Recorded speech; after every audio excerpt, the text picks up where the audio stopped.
Наступление советских войск к исходу 3 марта 1943 года закончилось разгромом основных сил 6-й армии Харитонова и подвижной группы Попова. Это позволило командованию группы армии «Юг» ударить во фланг советской группировки в районе Харькова. Отход Юго-Западного фронта на Северский Донец растянул южный фланг Воронежского фронта, а окружение и частичное уничтожение двух танковых корпусов армии Рыбалка в Кигичевском котле лишало советское командование подвижных резервов для отражения ударов немецких танковых соединений. Это был огромный успех Манштейна. Тем самым была устранена самая большая угроза Восточному фронту с начала кампании 1941 года, а также удалось не допустить полного уничтожения южной группировки. Кроме того, были ликвидированы последствия поражения немцев в Сталинграде. Самой заманчивой целью для немцев оставался Харьков. На город наступали 2-й танковый корпус СС Пауля Хаусера в сопровождении 48-го танкового корпуса. Им противостояли остатки 3-й танковой армии Рыбалка и силы 40-й и 69-й армий. Наступление 2-го танкового корпуса СС началось утром 6 марта. Под натиском немцев советские войска уже 7 марта начали откатываться к Харькову. После разгрома ударной группы 3-й танковой армии танковый корпус Хаусера был нацелен на обход города Запада и 8 марта вышел на его западную окраину. 9 марта Манштейн отдал приказ взять Харьков. Дивизия Лейбштандарт должна была атаковать город с севера и северо-востока, а с западного направления действовала дивизия Das Reich. В то же время дивизия «Мертвая голова» должна была прикрывать сектор наступления от советских войск, угрожающих с северо-запада и с севера. Кроме того, была поставлена задача установить контроль над дорогой Харьков-Чугуев и не допустить поступления подкреплений к гарнизону города. Всего в Харькове были окружены 3 стрелковые дивизии, 17-я бригада НКВД и 2 отдельных танковых бригады. Оборонявшие город ослабленные предыдущими боями части имели призрачные шансы на успех. Но необходимо также отметить, что к началу штурма города 2-й танковый корпус СС уже более месяца не выходил из боев, и его состояние было далеко не блестящим. В наихудшем положении был Das Reich, танковый полк которого насчитывал всего 26 танков. Тем временем на улице Харькова входили эсэсовцы 2 немецких дивизий. Главным участником уличных боев за город стала дивизия Лейбштандарт Адольф Гитлер. Утром 11 марта 3 боевыми группами дивизия начала штурм города со стороны Белгородского шоссе. Наименее удачно действовал 2-й танковый гренадерский полк, который был остановлен контратаками 86-й танковой бригады.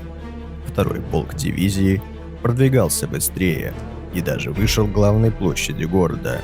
Однако контратаки 179-й танковой бригады заставили его отойти назад. В сложном положении оказался разведывательный батальон Курта Майера, атаковавший город с северо-востока при поддержке 9 танков и 2 самоходных противотанковых пушек. Вследствие нехватки топлива наступление остановилось. Батальон занял круговую оборону на кладбище. Вскоре батальон был окружен оборонявшими город советскими войсками. 12 марта немецкому командованию стало ясно, что втягивание 2-го танкового корпуса СС в уличные бои означало возможность для защитников города вести бои до тех пор, пока это было целесообразно, а затем без помех покинуть город. Поэтому командующий 4-й танковой армией приказал Хаусеру вывести из боев за Харьков дивизию Das Reich и сменить ее на дивизию «Мертвая голова», направив ее в обход города с северо-востока. Углубившаяся в город на километр дивизия Das Reich была выведена назад и разделена на 2 части. Полк Дойчланд был брошен на позиции к северу от города, а 4-й моторизованный полк СС должен был обойти город с юга и атаковать Харьковский паровозостроительный завод. После вывода из города Das Reich дивизия Дитриха продолжила штурм города в одиночку. Наши войска оказывали упорное сопротивление, особенно на перекрестках, встречая бронетехнику немцев противотанковыми ружьями. С крыш домов били снайперы, нанося тяжелые потери живой силе противника. Настоящим бичом немецких танков и самоходных орудий стали 76 и 2 мм пушки которые устанавливали в подвалах и вели огонь вдоль улиц. Для уличных боев в Лейбштандарте были организованы штурмовые группы, каждая из которых поддерживалась танком из 75 и 150 мм тяжелыми пехотными орудиями. Гренадеры первого полка Лейбштандарта продвигались вперед квартал за кварталом, уничтожая огневые точки огнем танковых или пехотных орудий. Вскоре они вышли к центральной площади города. Двигавшийся параллельным маршрутом второй танко-гренадерский полк Лейбштандарта также постепенно вышел к Красной площади города. Батальону Пайпера снова пришлось выручать окруженный в районе кладбища разведбатальон Майера. На следующий день подразделения Пайпера сумели преодолеть предмостные укрепления и прорвались к Московскому проспекту. К обеду они вступили в контакт с штурмовой группой Майера в районе пересечения дорог Волчанск-Чугуев. Группа Краса с боями прорвалась вдоль улицы Михайловская. К концу дня 13 марта в руках немецких войск находилось уже 2/3 города, главным образом северные кварталы. При этом сопротивление защитников города не ослабевало. На следующий день штурмовые группы Витта и Виши зачистили район дороги на Чугуев. В течение 15 марта дивизия Лейбштандарт проводила зачистку города главным образом в его юго-восточных фабричных районах. Ватутин приказал оставить Харьков. Руководивший обороной города генерал Белов принял решение пробиваться на юго-восток между Змиевым и Чугуевым. Прорыв был осуществлен в целом успешно. Вырвавшись из города и пройдя с боями 30 километров, защитники форсировали Северский Донец и к 17 марта соединились с войсками фронта. Днем ранее штурмовая группа СС «Кума» подавила последний очаг сопротивления советских войск в Харькове на территории комплекса тракторного завода.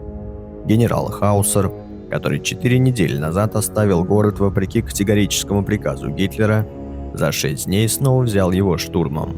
Это позволило второму танковому корпусу СС развернуться на север и начать наступление на Белгород, оборонять который было некому, и он пал 18 марта. Отбить Белгород контратаками советские части не смогли, и с 19 марта на всем фронте наступила пауза, связанная с весенней распутицей.